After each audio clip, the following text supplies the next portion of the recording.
Truk! Truk! Truk! Truk!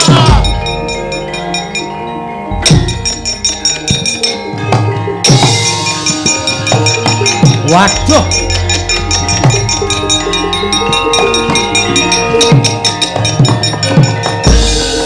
Wah, tenan ora. Mati kowe, Gong. Kandhane ngeyel kok.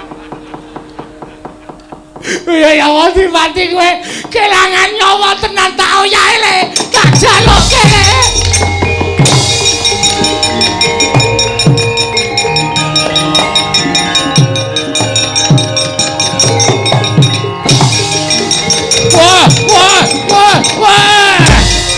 Wah, ada.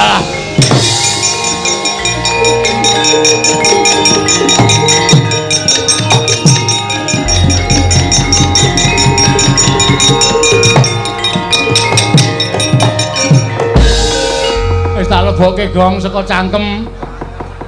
Tangi le, aku ngerti ya Madipati tangane kaya gegem apa terus tak rebut mbok wujude apa terus tak temlokke ning awakmu. Tangi Gong.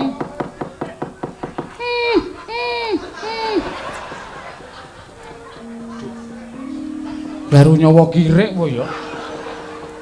Gong.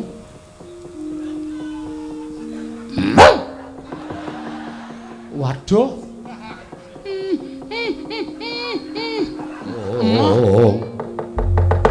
Kencang Warudaya pak pong mbok bolong kali cedhe sapa sing gawe Mastuti dawuh Paduka Adi Pramesti Bathara Guru kinen nyameptaken sanggaring para Jawata supados nderekaken tindak Paduka jebul boten nganyana-nyana jengandika Adi Guru tedhak wonten ing Madyapada menika mengku suraos kados pundi di Kakang Narada Kakang Resi Kanika Putra inggih wonten pangandika ing adhawuh mugi andadosna ing kawuningan Kakang estunipun anggenipun ingkang rayu tedhak wonten ing Madyapada menika nampi timbalanipun Kakang Ismaya. Lho. Kakang Semar kasinggihan mekaten. Tumunten Adi Guru tedhak wonten ing Karang Kadempel. Kakang Semar mboten mapan wonten ing Karang Kadempel, nanging mapan wonten ing Padukan Pringapus papan pernahipun atmajanipun Kakang Semar inggih menika pun Bagong. Lah wonten menapa dene kok Kakang Semar ngrawuhaken ndika Adi Pramesti Bathara Guru wonten ing padukanipun Bagong. Mugi andadosna ing kawuningan. Sakmangke Bagong betahaken inggih menika tontonaning kasuwargan wujud kayu Dewandaru lan Jayandaru Kakang Narada. Bagong mbutuhaken kayu Dewandaru lan Jayandaru kasinggihan mekaten. Lah wigatosipun aturipun Bagong piyambakipun badhe ambangun papan kinarya pangupa boganing para kawula ing mapan wonten ing sakiwa teng padukan Pringapus.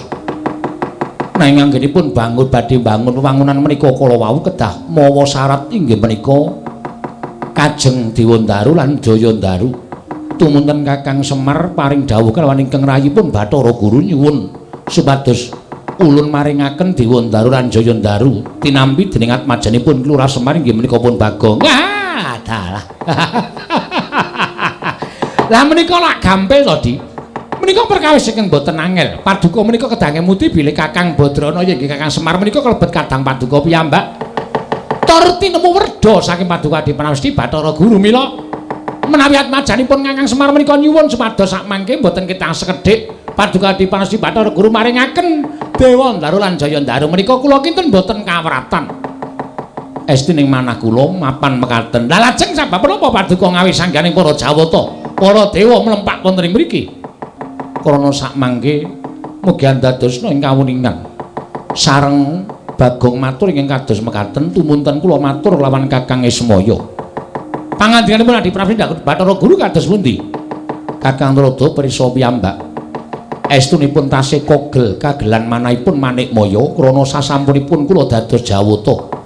Dewaning para dewa mangreh Triloka sangganing para titah mboten ngemungaken jalma menungsa nadyan jim setan pripayangan sedaya sami manembah kalawan ingkang rayipun Jatimurti. Klebet para Jawata ugi manembah kelawan pun Manikmaya. Namung setunggal titah ingkang boten purun manembah dhateng ingkang rayipun Manikmaya inggih menika pun Kakang Semar. Tumunten kula matur dhateng Kakang Ismaya kedah wonten syarat srananipun. Syaratipun menapa? Syaratipun boten sanes kejawi namung titah setunggal menika kedah ngginakaken tata krama sarta nyembah kelawan ingkang rayipun Jatimurti. Mangke rumiyin. Titah ingkang dipun ngajengaken Adi Pramesti Bathara Guru menika sinten? Mboten sanes kejawi namung Kakang Semar piyambak. Kakang Trata. Nika ya aeng-aeng. Lajeng menawi Kakang Semar kemawon mbok menawi sarana nglabuhi dhateng atmajanipun Bagong piyambakipun badhe purun nyembah tuwin nindakaken tata krama kaliyan pun Manikmaya. Nanging jebul ingkang boten trimah Bagongipun piyambakipun utawi Bagong boten nglilakaken menawi Kakang Semar menembah kalawan ingkang rayipun Jatimurti. Pun memper. Mergi Bagong menika sampun ngertos bilih Kakang Semar menika kadang dika werda. Tegesipun sepuh Kakang Badrana tinimbang Paduka Adi Pramesti Bathara Guru mila mboten aneh. Tumrap kula raosipun Bagong menika mboten kedugi amargi tiyang sepuhipun inggih menika kedah nyembah dhateng Paduka Adi Pramesti Bathara Guru mongko ingkang tinemu taruna. Tegesipun Paduka menika mboten kok ngaturaken utawi ngendikaken syarat srana ning panjenengan menika ngendhak dhateng derajatipun Kakang Semar. Menika mboten prayogi lho, Di. Kakang Semar menika kula warga Paduka piyambak. Kakang Semar menika kadang Paduka werda.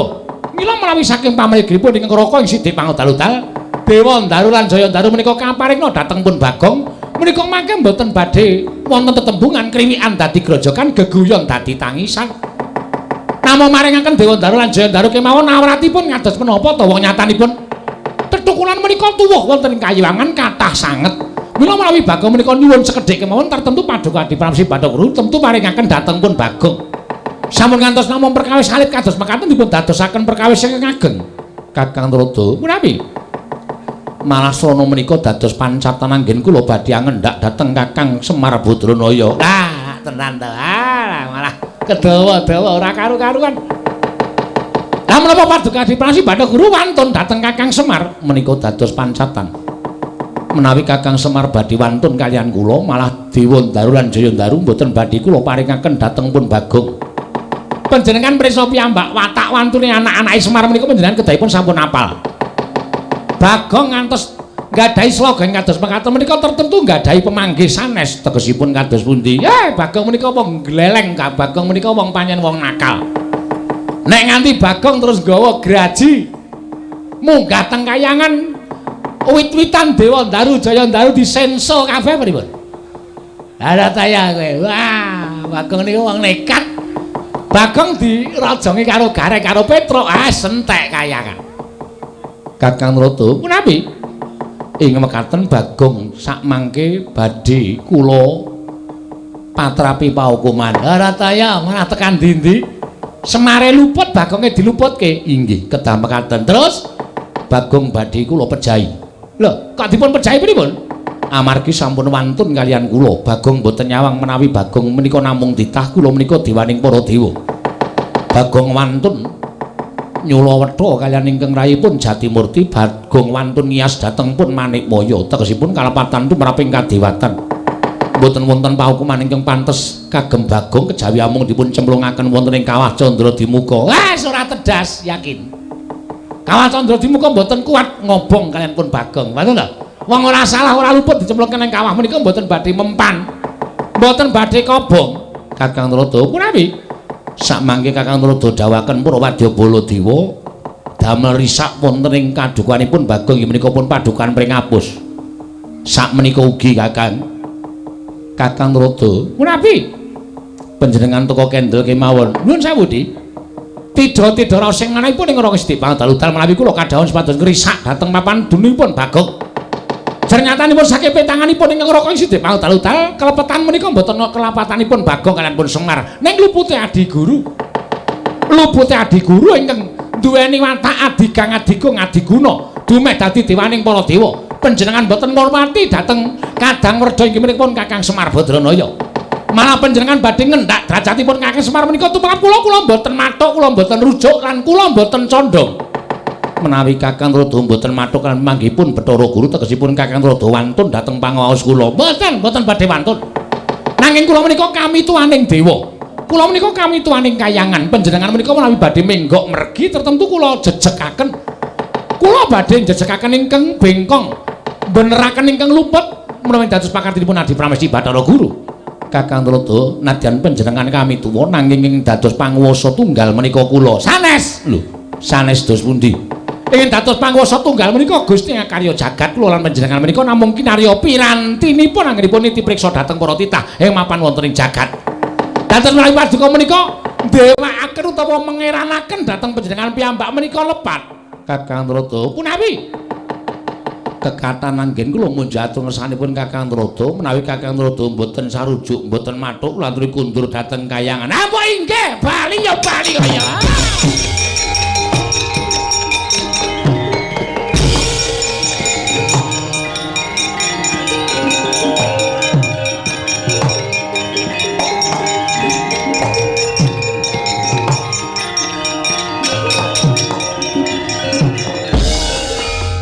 Pandhita kang ginarya wangsit pindha kombang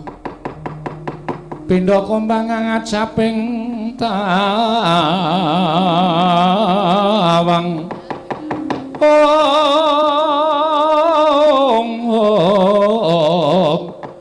susu angin ngending gone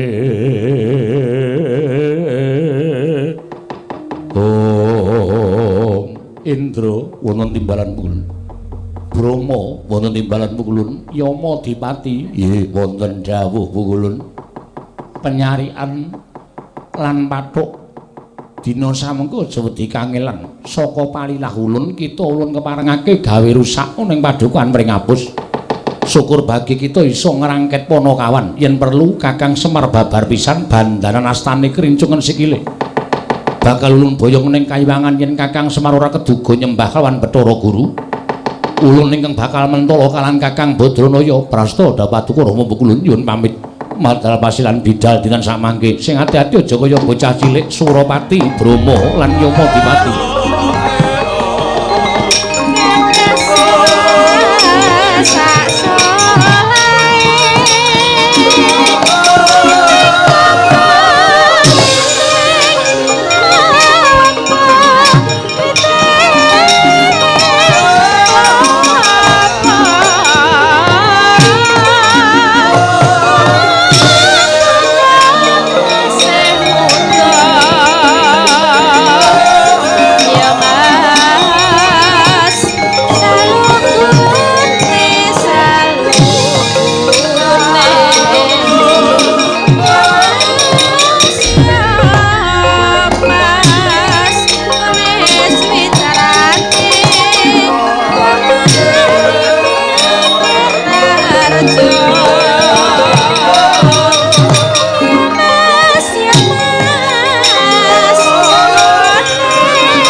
Carian putra lamun gawagasan yeka wis anggeni waya Wisnu Pradenta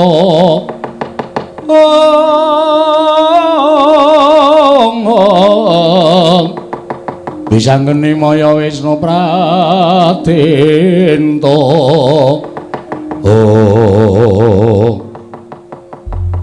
kowe tanggung jawab. Halo Dewa wis ting kleper ning parang Pringapus. Papan padusunan nggonamu nek nganti nyempyok katentremaning para kawula kuwi tegese duka sing kurang tanggung jawab. Tru? Aku wangi ya, Tru? Ya. Kowe ora mentolo karo patiku to? Ora. Nek aku lara kowe mesti sedih. Mesti adikku sing tak tresnani kok. Nek nganti tekaning pati mesti kowe rekoso dadak mendem aku to. Heeh. Aku wangi ya. Siap. Kowe rasane wangi ra apa-apa reng mergo kowe iki wonge cacat, ta. Wis mripate kira, tangane cekle, sikile becik, arep perang ya ora trampil, yakin. Kana kowe mundur kana. Ya ora kowe ya adikku ya tak ewangi. Rasah. Wong kowe iki nek mandeng ya ora medeni. Mandeng ki matamu malah gathuk dadi siji ireng-irenge. Rekoso wis to, wis rasah. Ya semen nek kakane arep ngewangi ora apa-apa, Gong. Wah, wis jan. Kok nek kowe nganti cilik lara gedhe tekaning pati, ah mesti kowe ora ikhlas. Ikhlas wae. Ora ikhlas ngopo? Ndi kakang ting mentalit ngono mbok mudhar ya men. Ayo wis. Ya wis. Ora ngewangi ra apa-apa. Malahane kepenak uripku. Truk. Piye iki apike? Wis ditataki. Oh, nek niat ya niat. Kowe ndek kepinginan ndek gayuhan aja mung kandhek ning karep ning kakakno tekad. Mergo tekad kuwi poke karep. Nek wis nekat, kowe dasare suwane ngunek-unekke Bathara Guru kuwi nek cara aku wis sesuatu sing aneh lho, Gong. Ora ana wong sak jagat iki sing wani ngunek-unekke Bathara Guru ku jaba ing kowe. Ha ta? Saiki tandangi. Dewane akeh. Akeh. Dewa ki akeh banget. Bathara Indra, Bathara Dana, Bathara Kasina. Ora. Kuwi Warkop. Bathara Warkop beda. Bathara Indra, Bathara Brahma. Bathara Brahma iki Bathara Dewaning Geni. Wah iya. Oke, ra masalah. Kudu tok simpen sik carane piye ngalahke Bathara Indra iki piye. Glut. Heeh. Bathara Brahma Dewaning Geni, maju kudu telesik awake. Ha iya. Ana ngetokke geni ora bakal temomo.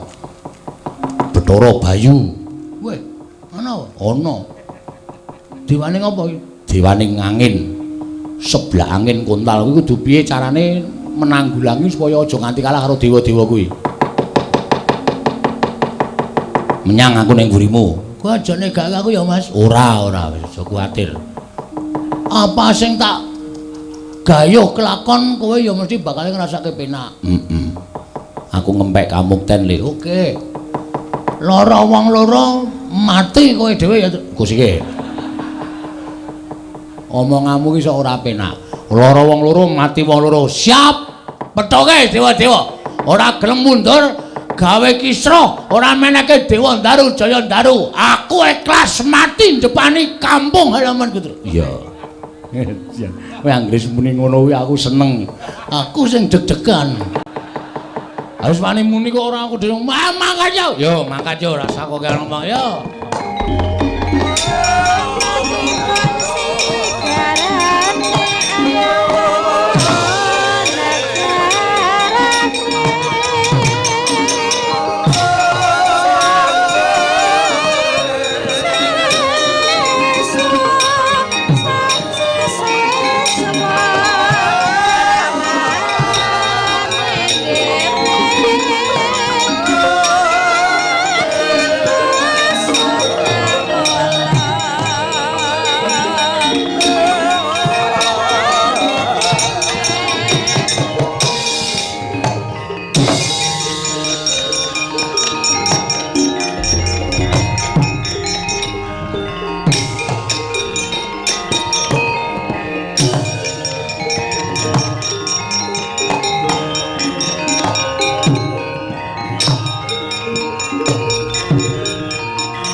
Nututi lamun katututan lamun mangsa prawira diktaya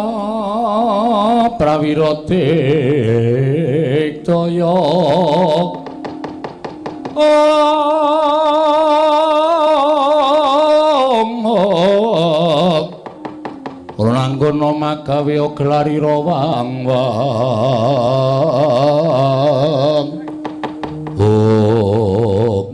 Sapa itu?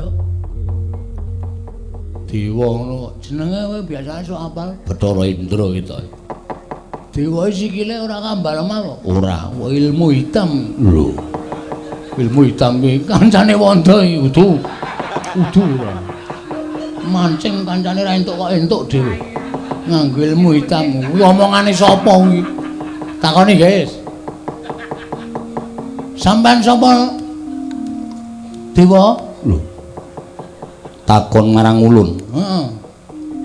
Ulun sapa? Lho. Ulun Sang Hyang Bathara Indra.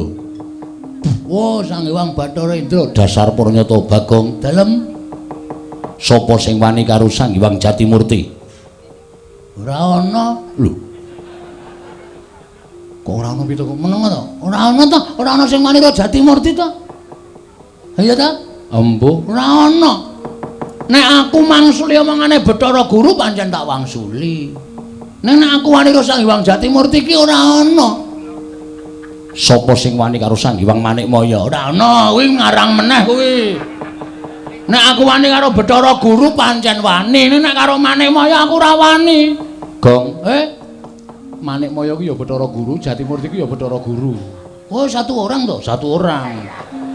Wah, ya dimaaf. Ora ngerti aku. Aku sing wani. Bagong. Nun. Kowe ngerti ora? Ora. Ngerti. Ngerti, ora ngerti kowe. Yen Bathara Guru kuwi sembaning para titah. Lah kok dadi kowe wani? Ngene, Ndra. Lho. Buan iki kowe sidane ya gelut dadak basa-basanan ya, Tru. Engko nek kuwalan Ora wae. Aku tau nguyuhi sareane ra kuwalat kok. Mancen nekat tenan. Nek Bathara Guru pakartine apik, adil tumraping titahe. Aku ora masalah, aku ora arep wani karo sapa-sapa. Cah cilik kae ya, Ndra, nek bener aku wedi. Ning grango kaya ngapa, nek salah aku ora wedi. Arep derajate sundul langit, nek salah wajib tak benerke. Mergo iki suara rakyat, Ndra. Ngono. Dong apa itu? embuh. Kok plek. Tatin mumbul apa ora? Kok pleke akeh banget. Kok mumbul-mumbul. Lho, ih kowe. Hah? Dadi aja dumeh Bathara Guru ki dewaning para dewa, terus ora ana sing maneni, terus ngendak gunaning jalma. Sapa-sapa kudu manut Bathara Guru, sapa-sapa kudu manut Bathara Guru. Apa Bathara Guru tidak boleh salah? Hah?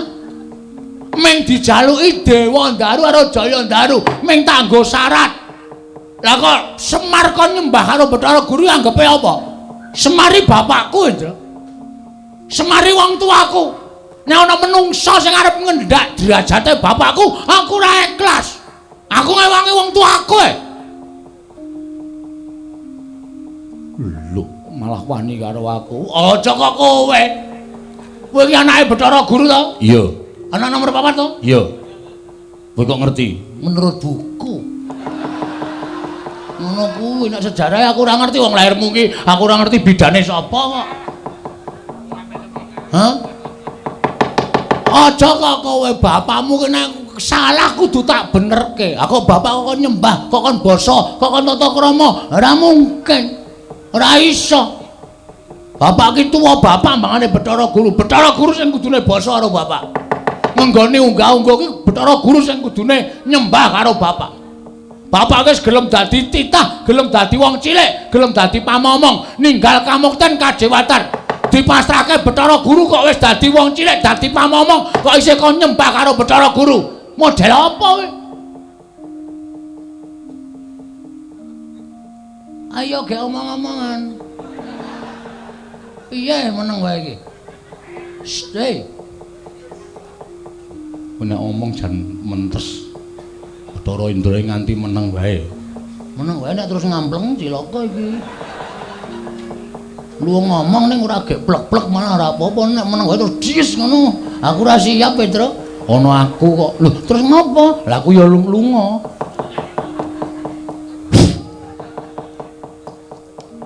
Ndamu mripat. Kan ngopo? Aku tekan kene kon bondo karo kowe. Kuwi apa bener Pak Kartine? Hah? Salah apa aku? Luput apa aku? Aku nyolong apa? Aku nglarani sapa?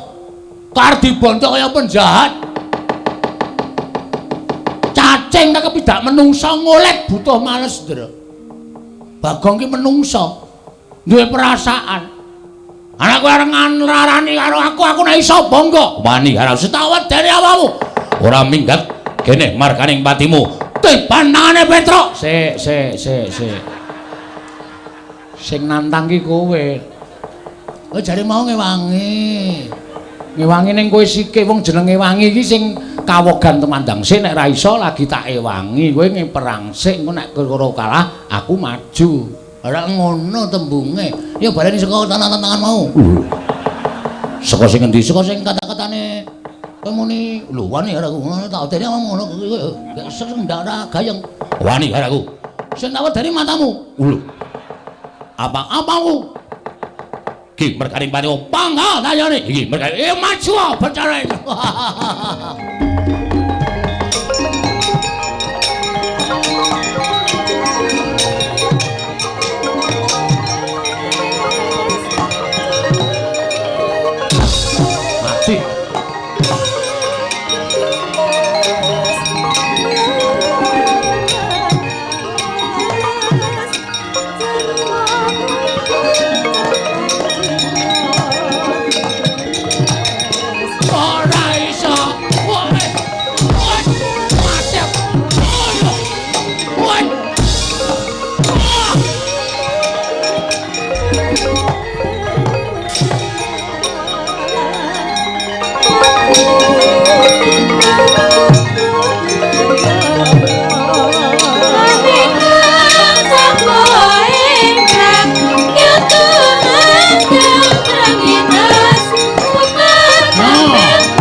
Apa?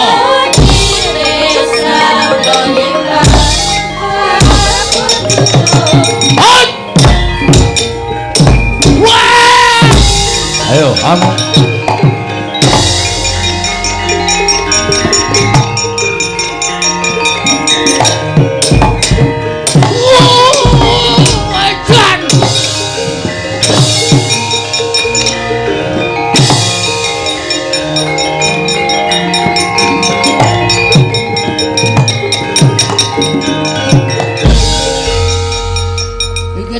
Diar mati terus. Lho. Sebabe, kowe nonton ora? Saka kadohan rapati ketoke. Kowe jiri kok. Nonton saka kadohan kok. Bathara Indra ngantem sirahku. Heeh. Pet-petan mataku. Tiba kowe. Genah. Bluk candak sirahku seret diantem cengelku diek ngono muntah aku terus. Wah. Mangan apa? Mengangin. Ora klebu napa-apa to? Urung. Mau candak sauna diantil jil kontal. Aku ancang-ancang Bathara Indra wis ra ngerti wong aku aling-aling wit. Heeh. Bathara Indra teko set ngono tak antem ki. Ora kena lho. Ora kena piye? Ora kena kaya ming kurang sekilan ki. Ora kena. Kuwi jenenge aji lembu sekilar. Kuwi ngantem ora kena. Dewa goblok. Aku mbiyen duwe kuwi tak buang. Mergane, wis ngrekoso aku. Tekan ngomah karo bojoku kuwi kaya wis kena kurang sekilane. Ngono-ngono iki kepiye ta iki? Sidane tak buang aji-ajiku. Oh to. Satonjo. Ayo. Aku diinguro dewa-dewa. Ning jarine bapak aku tau diceritani kok. Ceritane apa? Dewa iki ndek pengapesan. Dewa iki derajate dhuwur, sak dhuwure menungsa. Heeh. Mula dewa iki ora kena digrayang nuwun sewu, mestaka tekan dodo. Oh, Ning nek digrayang dodo mengisor kuwi iso. Mula jajalen ngantem aja nggon sirah, aja nggon dodo, weteng padha engkul. Iki nek omong kosong lho. Engko aku maju meneh diajar ora. Nek nganti ora kena engko nempuh karo bapak. Pokoke kene medun. Kene medun. Jos. Tenan tetep tak slentrek yakin. Antem kon weteng diek dhek ndingkluk seslentrek tuk modar. Aku arep karo dewa lara weteng maju. Ah, mati dening aku.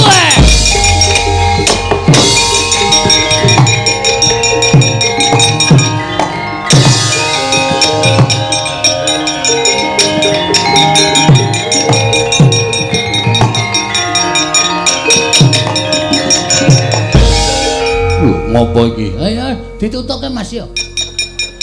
Diantem mestakane ingsun.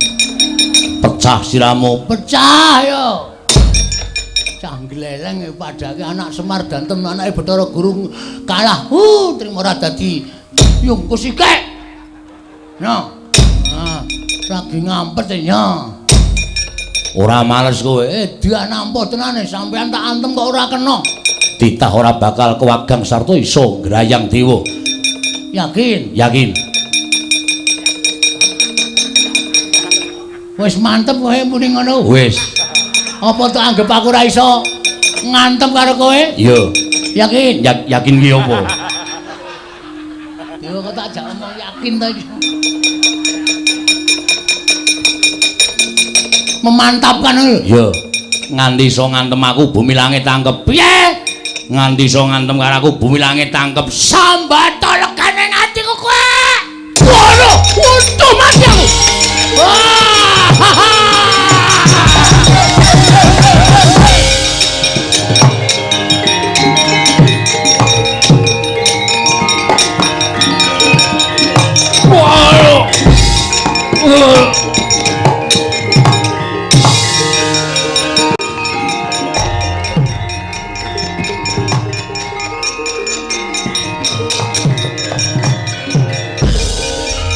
Wong edan.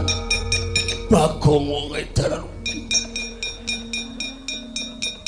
Kakang Bathara Indra kena ngopo? Median ngantem yo milih. Mak cekluk. Larane ora jamak. Woro.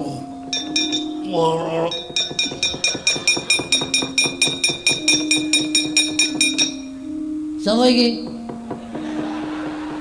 Ulun Bathara Brama. Weh, dewaning geni. Iya, Nyilirake, Mas. us. Arep ngopo? Engko udan rande geni. Ngene. Wong edan. Wah. Aku ora ngajar tenan. Dewa-dewa dadi ece tenan. Arep ngopo kowe? Ngewangi Bathara Indra, ha? Ha? Ayo, apa tak anggap aku ora iso ngantem para dewa? Sampya mungsuh aku kowe. Wiladal. Ngedapi-dapi temen. Wani karo aku. Sing tak wedeni apamu? Ulun diwaning geni. Ora wedi. Ora wedi. Kowe paling mengetoke geni sak lumbung Bandung ngono kowe. Bu, aku nyemplung blumbang. Genimu ora ana gunane. Ayo, muni yo. Sing dadi nyatane. Candhak aturke Bathara Guru nampa pidana. Kowe candhak aturke Bathara dosen. Nampa pidana kowe. Edan aku musuh Bagong kok malah rasane ora kepenak to. Kuwi berarti arep kalah kowe. Mundur wae. Atimu ora penak to? Iya. Kalah kok yakin. Aja tak teruske kewirangan. Pecah siramu. Pecah sirahmu. Lho. Iso mecah siraku. Ya mbah, pecah sing endi? Ngene Indra mau dekok. Wiladal. Mati Iki margane pati margane.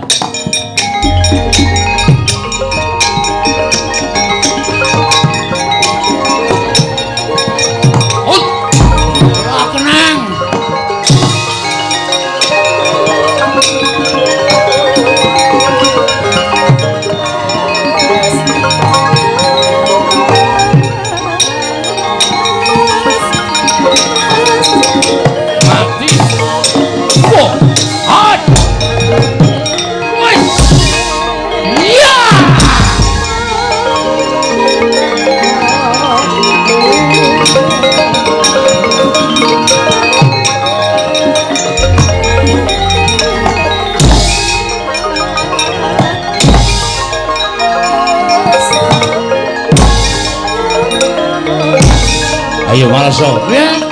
Maleso.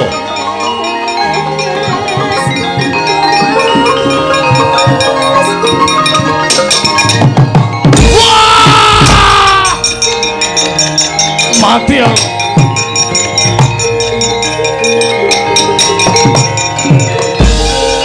Piye, Gong?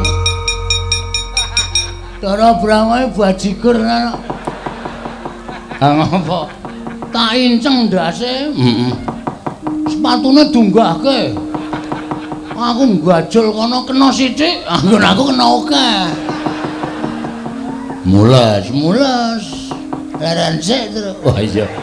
Ora apa-apa. Golek es teh. Moh. Larang kok golek es teh barang ora. Tulung iki nek ora tau mbene weteng kula tenan golekno es teh bayarono sisan. Wah. Jan nekat ra jamak-jamak ora kene. Kuwi anggere nyoro tambegan ngono wis mari. Mah. Wetenge dilus-lus.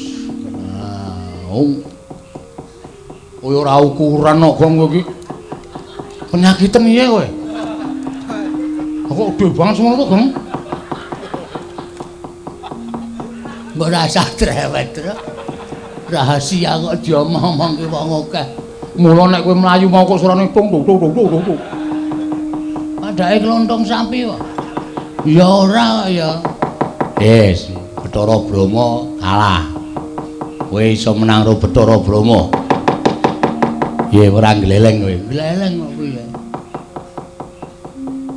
Maju meneh. Bar iki sapa? Ketoke ya Bathara Bayu ya ana, Bathara Yamadipati ya ana. Bathara Pathuk. Pathuk apa Pathuk? Pathuk, Bathara Temburu. Kuwi enteng-enteng sing abot dhewe Bathara Yamadipati ngono nek semelangku nek kowe dijabut nyawane. Ngati-ati ya, Tru, ngematke sing tenanan. Ya. Nek nganti aku dijabut nyawane tututi lho, Tru. Ya. Nek ora tak tututi aku mati tenan. Nek aku mati piye? Ayo. Kowe ya sedih to? Ah sedih. Aku adimu. Ah iya. Mula tak awas-awasi saka kene. Nek kira-kira engko Bathara Yamadipati arep njabut kowe praipno ngati-ati lho, Gong. Heeh. Bagong aja mlayu legane kae.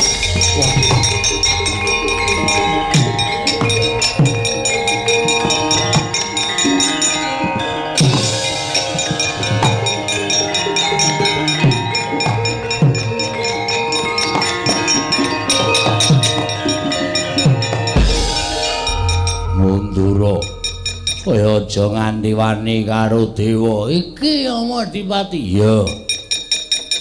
Oh sing jabuti nyawane titah. Iya, pancen kepara nyata. Ora gelem semingkrak jabut nyawamu cemplungke kawah Candra Dimuka. Piye? Jabut nyawamu, jabuten iso mati jenenge. Wah.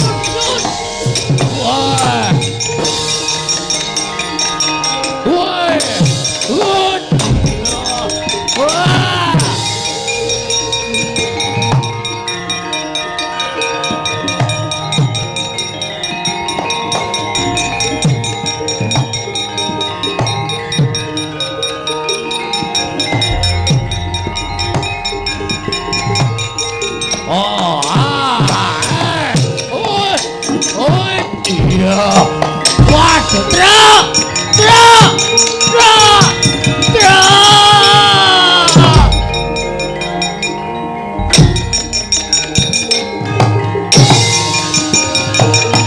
Waduh.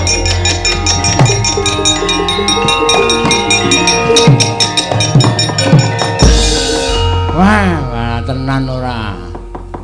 Mati kowe, Gong. Kandhane ngayal kok. Ya Yamadipati kowe kelangan nyawa tenan tak oyahe le. Tak jaloke le.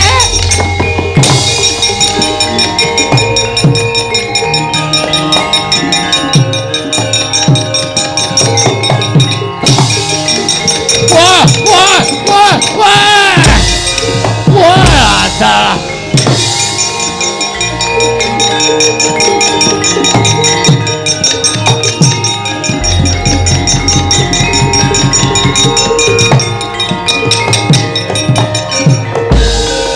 Wis tak lebokke, Gong, saka cangkem. Tangi le, Aku ngerti ya Madipati tangane kaya gegem apa terus tak rebut mbuh wujude apa terus tak timlokke ning awakmu. Tangi, Gong.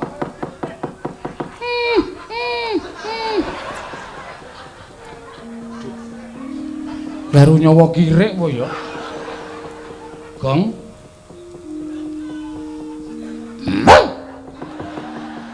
Waduh. Emoh. Wah, wis cilaka.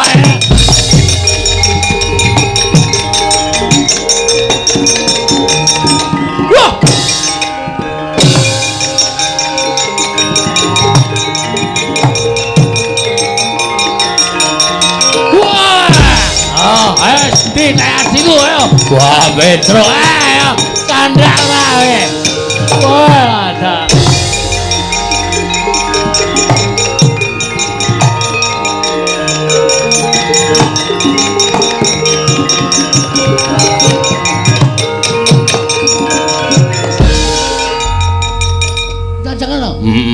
Alhamdulillah bener, Gong. Ya Madipati iki jebul nggawa nyawa pirang-pirang.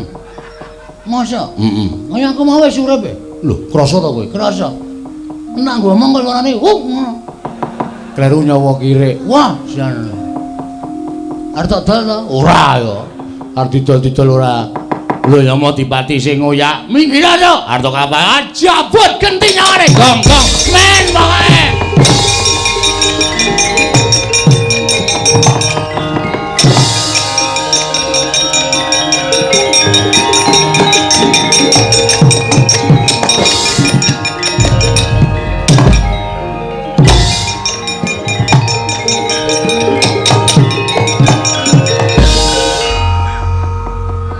Kok jabut genti?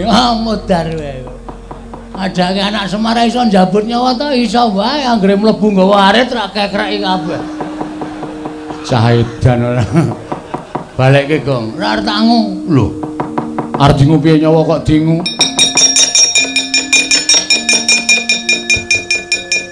Saake. Aduh. Aduh. Wah, caedan. Ana menungsa kok iso njabut nyawa. Iso wae aku mulih njabut. Aku kadang kala ora tak jabute metu dhewe. Ora nutuk dingonane kuwi. Kejengkit e panis e. Kuwi nang anu sok aleman e. Iya, Bagong. Ayo bali. Iya. Sepatune ukuran pira kuwi? 36. Cukup, tinggal. Lho.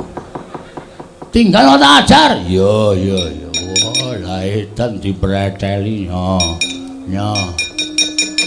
Ayo kuwi anu apa jenenge bus kape? Wah, dumeh anyar rombongan lurik. Ayo jalan kene. Iya, wah, wis. Ya. Nah, iki tampani. Lho, apa iki? Silet. Lho. Nggo ngopo? Kuwi dikerok jenggote kuwi. Lho. Ben ngopo? Ngingu kok jenggot. Ngingu ki wedhus ben mana? Oh, ya men kowe iki senengane kok senara. Sono mulih kono. Yogi kowe ya. Ha. Wis bali kono. Mewah-mewah ajar dhewe. Wah, aku tak mulih, Bagong. Wah.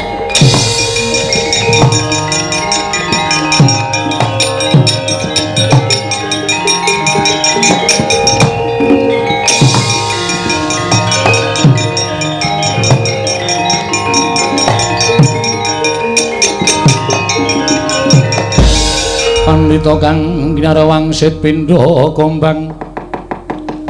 Pindha kombang angat saping tawang susah angin ngendi nggone.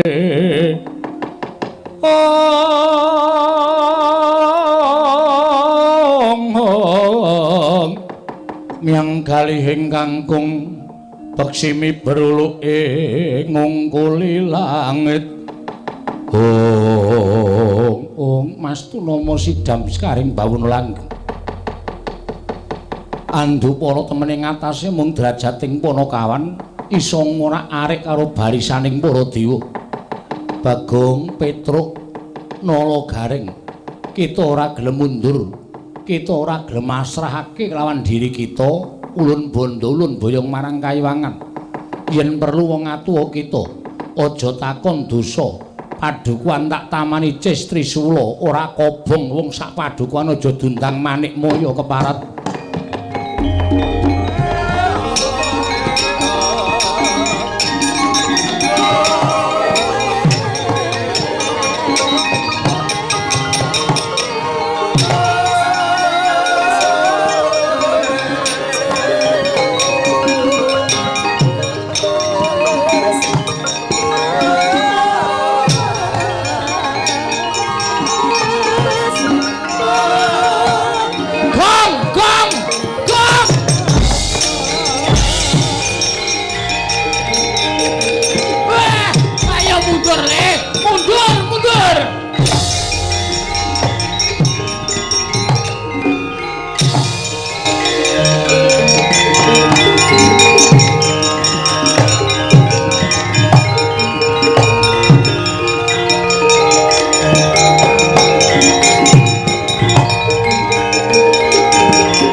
Mareka den prayitna semuriris eka balik titiyani kandayani Trisanya purnama sasi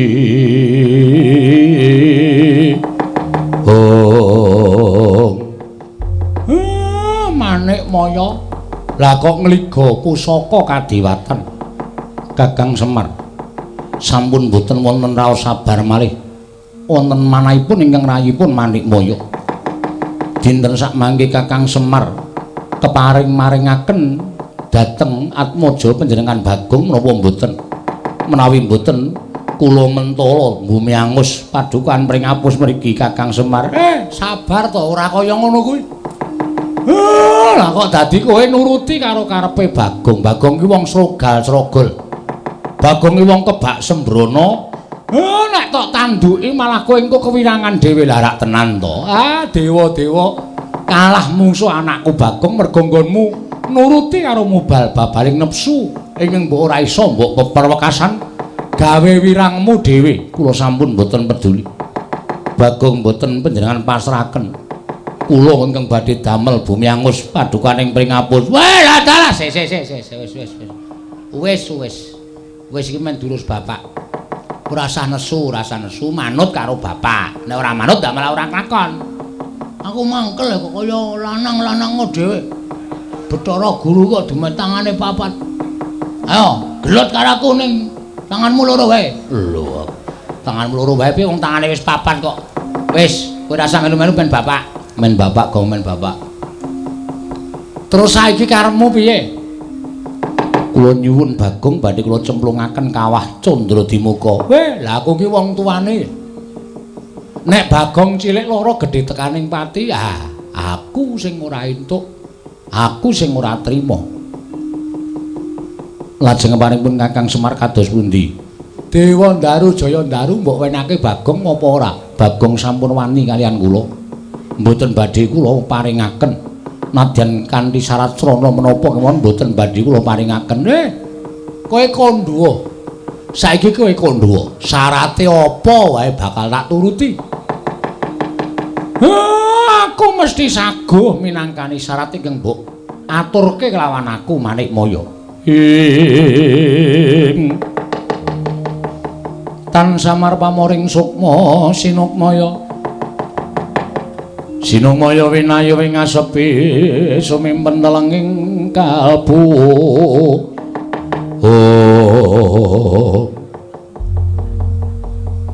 Menawi Kakang Semar dawuh mekaten kula badhe ngaturaken syarat srana. Syarate apa? Gandeng Bagong sampun wantun kaliyan kula. Tegesipun Bagong sampun wantun dhateng pangaosipun kadewatan. Wantun dhateng panguwasa ingkang rayipun Manikmaya. Terus dosane Bagong aku sing nyandang, lupute Bagong aku sing nebus. Ora apa-apa kowe kandha. Menawi Kakang Semar mboten marangaken Bagong kula buyung dhateng Kayiwangan sakmenika ngaten kemawon. Kakang Semar dados lintunipun. Ijole piye? Kakang Semar kula boyong dhateng Kayiwangan. Sawise tekan Kayangan menika Purbawasa wonten astanipun ingkang rayipun Manikmaya. Wonten ing Kayangan sakmangke Kakang Semar dados lintunipun Bagong nampi pidana saking rayipun Jatimurti. Sagah menapa mboten? Lakonane. Pak.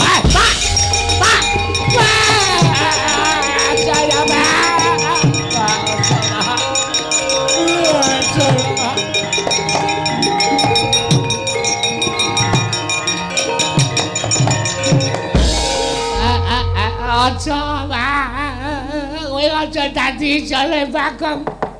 Aja, Pak. Aku ora ikhlas nek bapak munggah ning Kayangan dipidana karo Bathara Guru. Ora apa-apa, Tru. Reng rasa nangis ku bapak sing tenanan ki ngono kuwi. Supaya kowe iki paman ndek gegayuhan, terus lakone kaya sing tak lakoni ini bapak mesti yo ngiklaske. Sing jeneng wong tuwa netepi tetembungan anak pola bapa kepradah. Kuwi ngono kuwi ya, Pak ya. Wis ora masalah. Bapak ki wis tuwa ki lakune nang ndi meneh to? Kejaba ora mung mati to. Saiki ya mati, sesuk ya mati ora masalah. Dene tapuk sepatu cangkemmu kowe. Anak kok kaya ngono. Wis bareng ora apa-apa. Bagong ki opongane bener. Aku urip ya wis pirang-pirang abad suwene nganti tekan kaya ngene kok urung ana tandha-tandha aku tekaning pati. Lah iki malah sing arep mateni aku dewaning para dewa ki rak padha karo bapakmu ki disuwargake. Ngandel ora. Bapak wae ikhlas kowe do nangis sing apa? Ya meng ngene wae bapak ki sadurunge mati kon ngetokke sertifikate iki cacahe pira? Kok duparaimu ora? Weh, ngono lho, Truk. Kan adil dongol mlacat. Wong kok sing diarep-arep kok warisan ora. Aja, Pak. Aku duwe sertifikat 3. Ngandel ora? Didumsik, Pak, gek mati ora masalah. Bagong pancen setan tenan kok. Aja, Pak, emoh, Pak. Ora apa-apa aku tak melu Bathara Guru aku ora piye-piye. Aja. Nek bapak men ning Kayangan, nek bapak munggah ning Kayangan aku ya tak ngetokke nek dadi dulure tuwa Bagong. Bagong tak labuhane, pukulan kula ya digawa teng Kayangan dipateni kula ya gelem pukulan. Reng. Aja, Reng.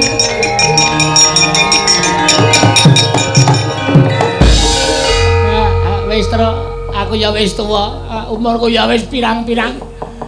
Wong urip lakune nang ndi neng, kejaba mau mati, bapak mati aku ya tak mati. Wis kowe rasa melu-melu. Aku ora mentolo karo kowe. Aku ya ora mentolo karo bapak, ya ora mentolo karo kowe, Reng. Nek bapak arep dipidana karo Bathara Guru, kowe arep dipidana karo Bathara Guru. Pukulan kula mboten kantun, kula ya dimelu teng Kayangan mang pidana sisan kula.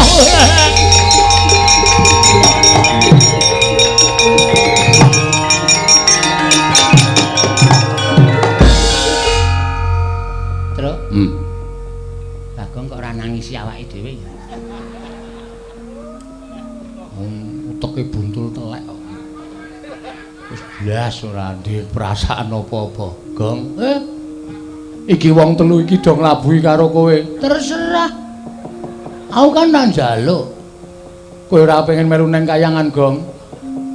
Ngene lho, carane mikir kowe iki do goblok kabeh. Nek aku melu nang Kayangan berarti turune Semar Cures. Sing arep nampa warisan sapa? Semar ben mati, Gareng ben mati, kowe mati. Aku sing kaya raya.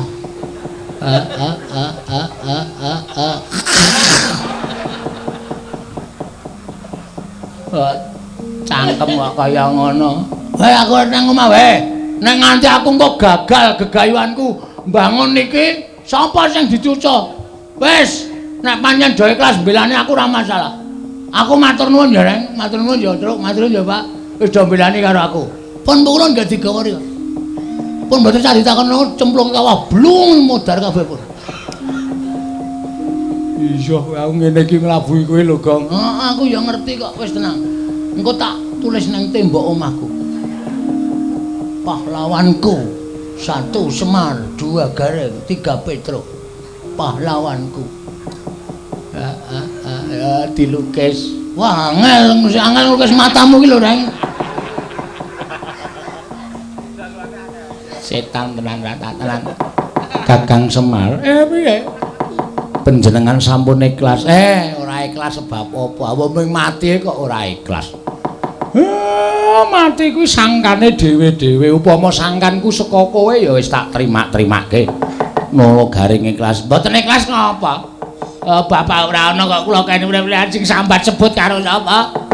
Petruk ya ikhlas. Mboten ikhlas pun mang beto kula telu-telune teng kayangan. Ganti sule Bagong sawise Semar Garing lan Petruk ulun cemplungaken ing kawah Candra Dimuka. Ulun bakal maringi Dewandara lan Jayandara lawan Bagong Semar Badranaya.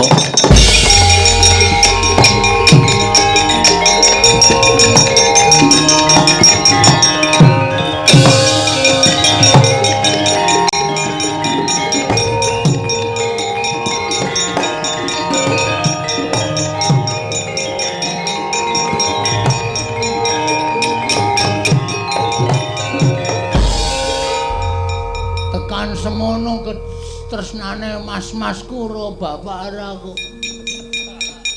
Nganti wis ngiklasake nyawane cemplungke nang kawah ming paduna aku ben entuk Jayandara karo Dewandara.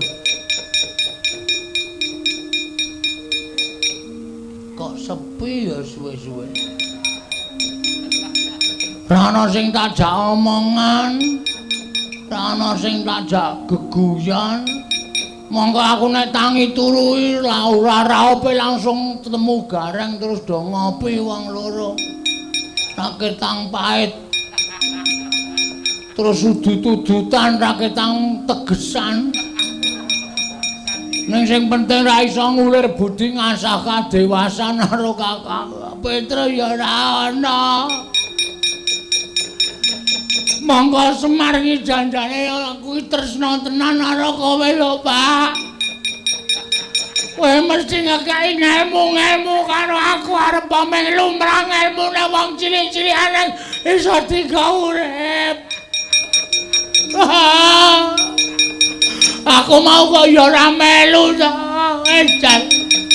Terus sapa sing arep bantu karo aku wis iki nek aku mlayu nang Ndara-ndara Pandhawa. Matur Ndara Puntadewa. Matur Ndara Puntadewa. Iya piye, Bagong? Bapak kali Gareng kali Petruk digawa teng kayangan. Lah kena ngopo? Mbelani kali kula. Niki ajeng dicemplungke teng kawah. Lah kok kowe ora? Kula mboten melu. Menungsa apa kuwi Werkudara gejeken sirahe? Wah, ya yes. Modar aku. Iki nek lapor nang Ngamarta, upama aku mlayu ning Darawati.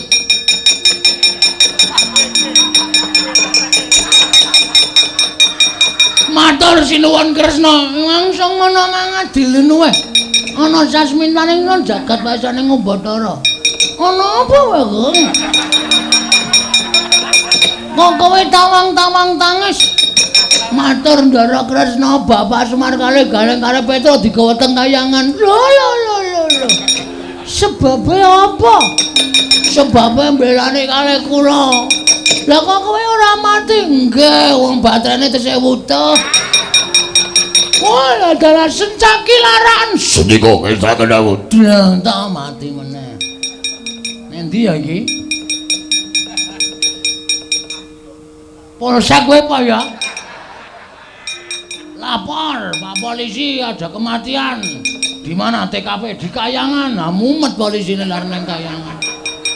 Gimana sampai di sana? Patroli nggak bisa sampai sana. Sudah terserah, om urus sendiri. Wes, rampung. Siapa ya? Sowan Prabu Dasamuka wae, Pak ya. Prabu Dasamuka iki kejeme ra jamaah-jamaah.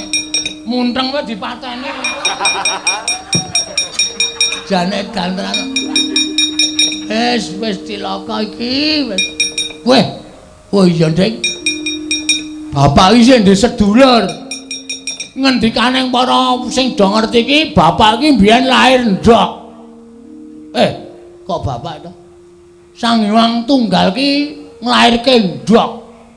Terus kuningane dadi Sang Hyang Guru, kulite dadi Watagok, teleke dadi Semar. Putihe, telek putihe dadi Semar. Weh. Ndok putihe, Ding. Nah, Watagok. Aku sing ngrawuh, Wah, aku dalan tulung ya, Pak. Bapak digawa nang Kayangan. Nek si Watagok ora iso nulungi bapak tak jembarke cangkemmu, wong. Po. Omahe Togok ngendi ya? GPS. Togok. Oke, Oh iya. Oke. 18 menit saka kene. Parani tenan.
bener. Belum temen. Dari segi ukuran, ini merupakan faktor yang sangat penting dalam hal sapi, terutama terkait produksi daging dan susu yang mereka tawarkan. Sekilas, sapi besar tampaknya menjadi resep sukses bagi peternak manapun. Di dunia saat ini terdapat sekitar 950 jenis sapi, sebagian besar berasal dari Bosphorus dan sebagian lainnya berasal dari Bosilicus, sapi berbentuk. Meskipun demikian, permintaan akan sapi besar masih tinggi seperti beberapa dekade yang lalu. Berikut 9 ras sapi terbesar. Sebelum lanjut menonton videonya, jangan lupa like, subscribe, dan aktifkan notifikasi channelnya untuk ketinggalan video. Warung ndak nangis. Ndak tak nangis. Ale tuku kapan? Paling carane ngantuk ngono lek iki iso tunggu lek. Ngantuk ae lek iki teko iki mangke ora tak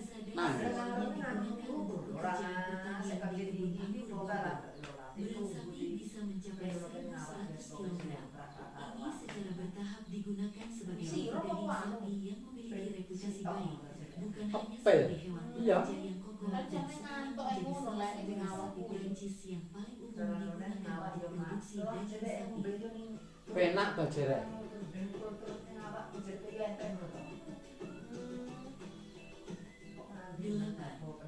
Ale tuku kapan lho? Potong berotot tinggi. Ras Prancis ini Sing tuku sapa lah? 1.100 kg. lek lake Sebagai awas hasil iki dari diubeni lingkungan ngono mbah mereka waktu dibesarkan sing di diubeni daerah Limousin dan Marche, sapi-sapi ini memiliki kekokohan yang tidak biasa, kesehatan yang baik, dan kemampuan beradaptasi yang baik. Selain kualitas dagingnya, sapi Limousin juga digunakan sebagai hewan pekerja.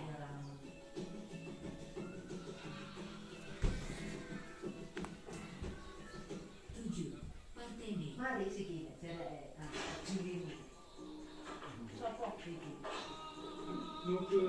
sekali jalan medal kuwi jenenge medal iki ketua pet wacot sampai kesian arang-arang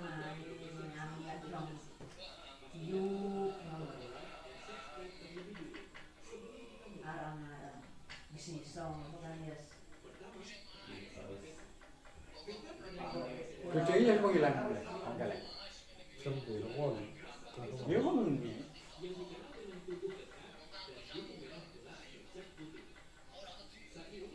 Lah apa sore lek nglaten?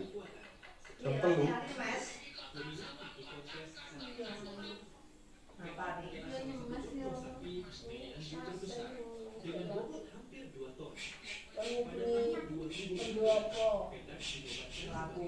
Layu lho sisian sing gedung mulai nomor 4 munggah kembali meneh sekitaran kalah kuwi layu parah gedung iki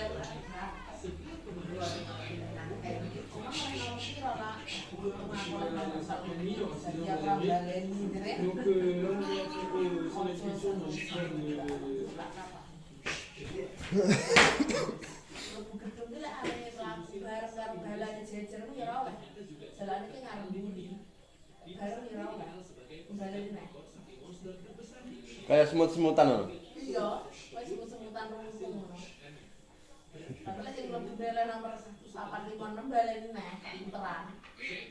Kalah, lek siji loro telu sik oleh mlebu gedung sik pisan. Lek sing nomor 856 balen meneh sepisan kas. Oke, oh biar kesek begini ya. Enak saya dulu. Saya plannya terlalu.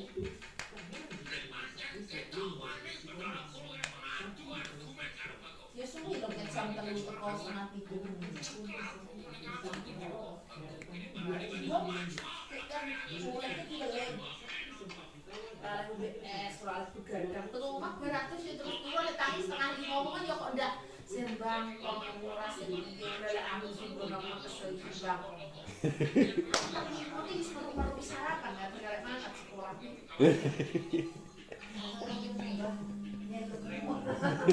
Abah ngelemu. Kan tenan. Wih ya pentak tapi dari Demen. Demen. jadi terus